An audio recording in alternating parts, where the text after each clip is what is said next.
Welcome दोस्तों। Bihar police में सहायक अवर निरीक्षक के पदों पर वैकेंसी निकाली गई है। इसका फॉर्म भरना भी शुरू हो गया है। चलिए हम आपको बताते हैं इसका फॉर्म आप कैसे स्टेप बाय स्टेप करके भरिएगा। इसके लिए सबसे पहले आपको क्रोम ब्राउज़र को ओपन करना है। सर्च बार में BPSSC लिख कर सर्च कीजिएगा। उसके सबसे ऊपर में लिखा आएगा बिहार पुलिस सब ऑर्डिनेट सर्विस कमीशन BPSSC।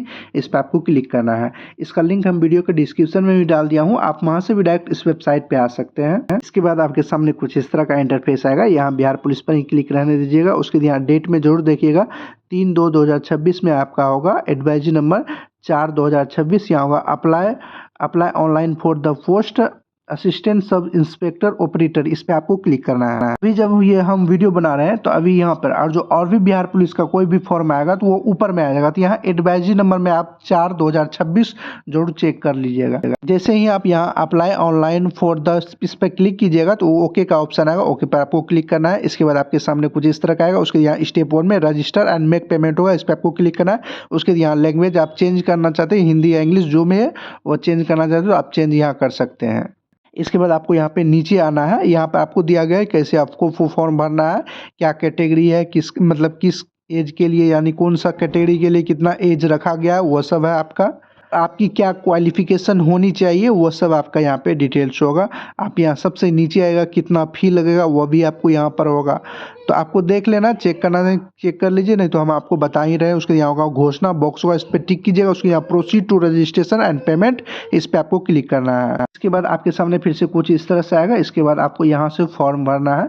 सबसे पहले आप यहाँ नीचे आइएगा, यहाँ होगा इंटर अप्लीकेंट फुल नेम। आपको अपना फुल नेम लिखना है। सबसे पहले यहाँ फर्स्ट नेम, मिडिल नेम है तो दीजिएगा। उसके यहाँ श्योर नेम है, लास्ट नेम डाल देना है। उसके यहाँ आपको नेशनलिटी बताना है इंडियन। उसके बाद यहाँ आपको अपना मोबाइल नंबर डालना है एप्लीकेंट। उसके यहाँ आपको ईमेल एड्रेस, अपना ईमेल ID डालिएगा।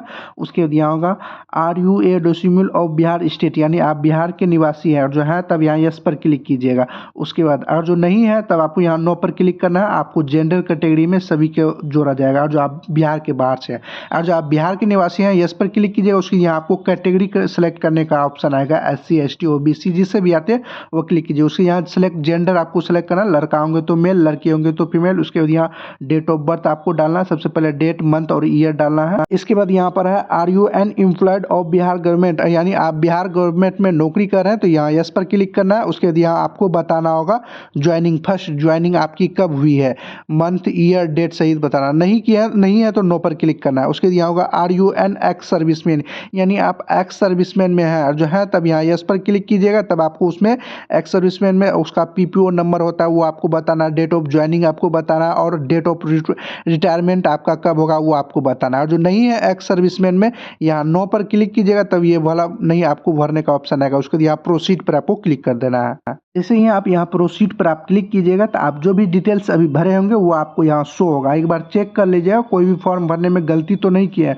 सारा चीज़ सही है। यहाँ बॉक्स होगा, इस पर आप टिक कीजिएगा। जो कैप्चा लिखा है उसको यहाँ पे डाल दीजिएगा। कोई चीज़ गलत है तो यहाँ एडिट एप्लीकेशन डिटेल्स पे जाकर उसको सुधार कर सकते हैं। सारा चीज़ सही है। उसके बाद यहाँ कैप्चा डालने के बाद आपको कितना पेमेंट करना होगा वो आपको यहाँ पर होगा। सभी को 100 पेमेंट करना होगा फॉर्म भरने के लिए। पेमेंट करने के लिए यहाँ होगा मेक पेमेंट, इस पर आपको क्लिक करना है। यहाँ ओके आएगा, फिर से आपको ओके पर क्लिक करना है। 2 बार ओके पर क्लिक कीजिएगा। इसके बाद आपको पेमेंट कटाना होगा।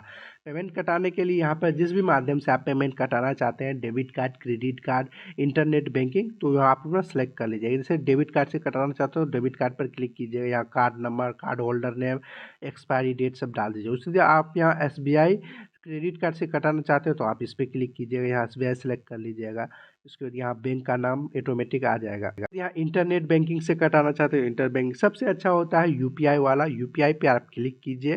UPI पर आप क्लिक कीजिएगा। उसके बाद आप यहाँ पर UPI ID से कटाना चाहते हो तो इस पर क्लिक कीजिएगा।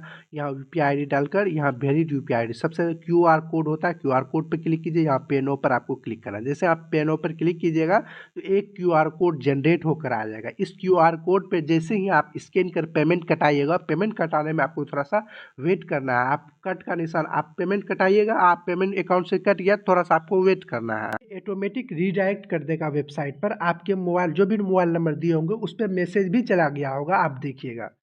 नहीं गया है तो आप यहाँ पे रजिस्ट्रेशन नंबर नोट करके लिख लीजिएगा, नहीं तो आपके मोबाइल नंबर पे जरूर चले गया होगा आपका रजिस्ट्रेशन नंबर और भी डिटेल्स। इसके बाद और भी डिटेल्स आपको यहाँ पे नीचे में दिखाई देगा, नाम वगैरह सब। उसके बाद आपको यहाँ पे क्लिक करना है proceed to fill application form, इस पर क्लिक करना है। उसके बाद यहाँ ओके आएगा, ओके पर आपको क्लिक करना है। इसके बाद आपके सामने कुछ इस तरह का इंटरफेस आएगा। फिर से आप यहाँ पे लैंग्वेज सेलेक्ट कर, मतलब लैंग्वेज चेंज करना चाहते हो तो लैंग्वेज चेंज कर दीजिएगा। उसके सारा चीज़ करने के बाद यहाँ आइएगा, यहाँ बॉक्स होगा डिक्लेरेशन पे, इस डिक्लेरेशन बॉक्स पर क्लिक कीजिएगा। उसके यहाँ proceed to fill application form, जो भी डिटेल्स आप भरिएगा वो 10th क्लास के मैट्रिक का जो सर्टिफिकेट है उसी के अनुसार ये डिटेल्स सब भरना है। सबसे पहले यहाँ पर होगा फादर्स नेम, पिता का नाम लिखना है। उसके यहाँ मदर्स नेम, माता का नाम लिखना है। उसके यहाँ मैरिड स्टेटस, यदि शादीशुदा है तो मैरिड पर क्लिक कीजिएगा, नहीं है अनमैरिड पर आपको क्लिक करना है। अगर आप डिवोर्स है, शादीशुदा किए हुए, डाइवोर्स है तो डाइवोर्स पर आपको क्लिक करना है। उसके बाद यहाँ पर होगा सेलेक्ट आइडेंटिटी कार्ड टाइप, यानी आप कौन सा मतलब डॉक्यूमेंट्स देना चाहते हैं, जैसे आधार कार्ड, वोटर कार्ड या पैन कार्ड, जो भी देना चाहते हैं वो आप यहाँ पे सेलेक्ट कर लीजिएगा। उसके जो भी चीज़ सेलेक्ट कीजिएगा होगा इंटर आइडेंटिटी कार्ड नंबर, जैसे आधार कार्ड दीजिएगा तो यहाँ आधार कार्ड का नंबर लिखना है, वोटर कार्ड दीजिएगा तो वोटर आईडी कार्ड का नंबर यहाँ पर आइडेंटिटी कार्ड में लिखना है। आइडेंटिटी कार्ड में वही डॉक्यूमेंट्स दीजिएगा जो आपके पास उपलब्ध है और सारा चीज सही है। सेलेक्ट कीजिएगा वही आपको आइडेंटिटी कार्ड नंबर में उसका नंबर लिखना है। आधार कार्ड सेलेक्ट कीजिएगा तो आधार कार्ड नंबर दीजिएगा, वोटर कार्ड सेलेक्ट कीजिएगा तो वोटर आईडी कार्ड नंबर दीजिएगा। इसके बाद यहाँ पर है इंटर आइडेंटिफिकेशन मार्क्स, यानी आपको अपना पहचान चिन्ह कोई भी बॉडी में होगा वो दर्ज कर दीजिएगा। उसके बाद यहाँ है are you awards of freedom fighter, यानी आप स्वतंत्रता सेनानी के वंशज हैं, तब आपको यहाँ पर यस पर क्लिक करना है। उसका आपको यहाँ पे बताना हो कि आपको रिलेशन क्या है, जो स्वतंत्रता सेनानी थे उससे आपका रिलेशन क्या है, और जो सर्टिफिकेट बना हो सर्टिफिकेट नंबर डालना है, इशू डेट यानी सर्टिफिकेट कब इशू हुआ, नहीं है तब आपको यहाँ पर नो पर क्लिक करना है। इसके बाद अब आपको यहाँ पर एजुकेशन क्वालिफिकेशन भरना होगा। चलिए हम आपको बता देते हैं इसके फॉर्म भरने के लिए एजुकेशन क्या आपकी एलिजिबिलिटी होनी चाहिए। अभ्यर्थी की शैक्षणिक योग्यता 1/8/2025 तक किसी मान्यता प्राप्त विश्वविद्यालय से भौतिक विषय के साथ यानी फिजिक्स के साथ आपका विज्ञान में स्नातक यानी बीएससी कम से कम 50% अंकों से आप पास हों। और जो आप SC ST से हैं, अनुसूचित जाति अनुसूचित जनजाति से हैं, तब आपको 45% चाहिए। लेकिन ये हमेशा याद रखिए फिजिक्स विषय में आपका होना चाहिए बीएससी। इसके बाद अब आपको यहाँ पे मैट्रिक का सारा डिटेल्स भरना होगा। सबसे पहले यहाँ नेम ऑफ यूनिवर्सिटी या इंस्टीट्यूट यानी किस कॉलेज से या स्कूल से पास किया है, उसके यहाँ पासिंग सर्टिफिकेट नंबर यहाँ आपको डालना है। उसके यहाँ होगा सर्टिफिकेट इशू डेट, या आपने कब पास हुए हैं, दोनों में से कोई ये चीज़ डाल दीजिएगा, डेट डाल दीजिएगा, उसके मंथ डाल दीजिए। इसके बाद अब आपको यहाँ पर परसेंटेज डाल देना है, कितना परसेंटेज हुआ है। उसके बाद अब आपको यहाँ पे ग्रेजुएशन का डालना है। ग्रेजुएशन में आपको पहले ही बता दिया है आपका बीएससी में फिजिक्स होना चाहिए, ये डाल दीजिए। उसके यहाँ ग्रेजुएशन का बताना है कि किस यूनिवर्सिटी से आपने पास किया है, उसके यहाँ पासिंग सर्टिफिकेट नंबर डालना है, या उसके बाद यहाँ आपको इस सर्टिफिकेट इशू डेट या पासिंग ईयर यानी आपने कब पास किए हैं वो डेट मंथ ईयर डाल दीजिए। इसके बाद अब आपको यहाँ पे परसेंटेज डाल देना है, कितना परसेंटेज आया हुआ है आपका होगा। उसके यहाँ होगा पोस्ट ग्रेजुएशन पीजी का आप किए हैं तो सारी डिटेल्स भर दीजिएगा। अगर आप पोस्ट ग्रेजुएशन यानी पीजी नहीं किए हैं तो ये भरना जरूरी नहीं है, आप इसको छोड़ सकते हैं। उसके बाद आपको यहाँ नीचे में परमानेंट एड्रेस जैसे हाउस या प्लेट नंबर, स्ट्रीट मोहल्ला का नाम, उसके विलेज या टाउन का नाम लिख दीजिएगा, उसके नियरेस्ट पोस्ट ऑफिस का नाम, उसके यहाँ स्टेट में आप अपना बिहार सेलेक्ट कर लीजिएगा। उसके यहाँ डिस्ट्रिक्ट में आपको जिस जिला से आते हैं उस जिला का नाम सेलेक्ट कर लेना है। उसके बाद आपको यहाँ पर पिन कोड नंबर जो भी है आपका वो डाल दीजिएगा। उसके बाद प्रेजेंट एड्रेस और कोरस्पॉन्डिंग एड्रेस दोनों सेम है, तब आपको यहाँ पर यस पर क्लिक कीजिएगा, जो इधर भरिएगा वो उधर आ जाएगा, नहीं है तब आपको यहाँ पर नो पर क्लिक करना, जो भी कोरस्पॉन्डिंग एड्रेस है वो यहाँ पे डाल दीजिएगा। इसके बाद अब आपको यहाँ पर क्रिमिनल केसेस से संबंधित बताना है। जैसे यहाँ लिखा हुआ है are you every been describe by UPSC SSC, ये सब एग्जाम में आपको निकाला गया है, तब आपको यहाँ पर यस पर क्लिक करना है किसी भी कारणवश। तो आपको उसके बाद बताना है एग्जाम ऑर्गेनाइजेशन, एग्जाम नेम, उसके बाद exam date, department, end date आपको बताना है, रीजन आपको बताना है किस कारण से आपको निकाला गया था। उसके बाद यहाँ स्पेसिफिक इफ अदर, यानी कोई स्पेसिफिक अदर कारण से बताना है तो आप यहाँ पे डाल सकते हैं, नहीं है तब आपको यहाँ पे नो पे क्लिक करना है। उसके बाद यहाँ पर है वेदर एनी FIR या और क्रिमिनल केसेस, यानी आपके ऊपर रजिस्टर है क्रिमिनल केसेस, तब आपको यहाँ पर यस पे क्लिक करना है। आपको यहाँ FIR number, date, under section, district, उसके यहाँ प्रेजेंट स्टेटस आपको बताना है कि क्या है, नहीं है तब आपको यहाँ पर नो पर क्लिक करना है। इसके बाद यहाँ है whether any criminal complaint case for FIR और criminal cases is pending against if your court of law, यानी आपके कोर्ट में कोई भी पेंडिंग है और with police station submit the application form, ये केस से संबंधित है। और जो है तब कोर्ट में किसी के मतलब कोर्ट में केस पेंडिंग है तब आप FIR नाम, डेट, अंडर सेक्शन, डिस्ट्रिक्ट, ये सब आपको बताना नहीं है, तब आपको यहाँ पर नो पर क्लिक क्लिक करना है। उसके बाद यहाँ हैव एवरी बीन अरेस्टेड, यानी आप कभी अरेस्टेड हुए हैं क्रिमिनल केसेस में, तब आपको यहाँ पर यस पे बताना है। उसके बाद यहाँ FIR number, date, under section, ये सब आपको फिर से बताना नहीं है, तब आपको नो पर क्लिक करना है। उसके बाद ये सब have every been tried convict, यानी आप कन्वेक्ट हुए हैं कोर्ट के द्वारा, यानी दोषी करार हुए हैं, तब आपको यहाँ FIR नंबर, डेट, ये सब आपको डालना नहीं है, तब आपको नो पर क्लिक करना है। ये सब क्रिमिनल केसेस से संबंधित है। आप और उसके ऊपर कभी भी क्रिमिनल केसेस चला है तब आप यहाँ पर यस पर डालकर उसका आपको बताना है FIR नंबर, ये सब नहीं है तो सभी में आप नो पर क्लिक कर दीजिएगा। इसके बाद अब आपको यहाँ पर फोटो अपलोड करना होगा। फोटो आपको कैसा अपलोड करना है यहाँ आपको संकेत में दिया गया है। कैसा आपको अपलोड नहीं करना है, जिसमें क्रॉस का निशान, जिसमें सही का निशान है, उसे आपको अपलोड करना है। फोटो जो आपका साइज रहेगा वह 100 KB के नीचे होना चाहिए और JPG या PNG में फाइल में आप अपलोड कर सकते हैं। कैसे अपलोड करना है हम आपको बताएंगे। उसके बाद यहाँ इंग्लिश सिग्नेचर, हिंदी सिग्नेचर आपको अपलोड करना है। हिंदी और इंग्लिश जो सिग्नेचर आप कीजिएगा वह ब्लैक पेन में, यहाँ स्पष्ट लिखा हुआ ब्लैक पेन में होना चाहिए और आपका JPG या PNG फाइल में आपका अपलोड होगा और आपका जो सिग्नेचर का साइज होगा वो 50 KB के अंदर में ही होना चाहिए, तभी आपका अपलोड होगा।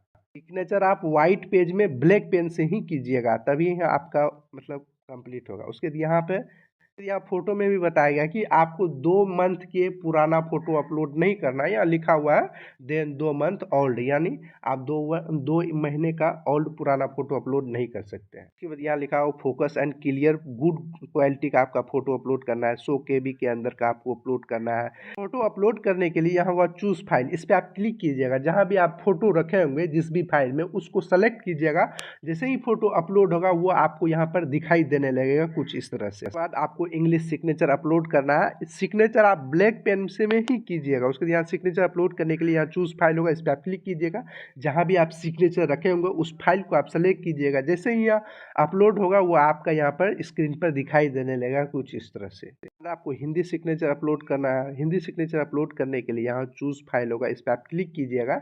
जहाँ भी आप रखे होंगे उस फाइल को आप सेलेक्ट कीजिएगा। जैसे ही अपलोड होगा वो आपको यहाँ पर स्क्रीन पर दिखाई देने लगेगा कुछ इस तरह से। उसके बाद आपको यहाँ पर होगा प्रोसीड, इस पर आपको क्लिक करना है। जैसे ही प्रोसीड पर क्लिक कीजिएगा कुछ इस तरह का इंटरफेस आएगा। आप जो भी डिटेल्स होगा वो आपका यहाँ पे दिखाई देगा। जो भी आप फॉर्म भरने वक्त अभी दिए थे वही डिटेल्स आपको यहाँ पर शो होगा।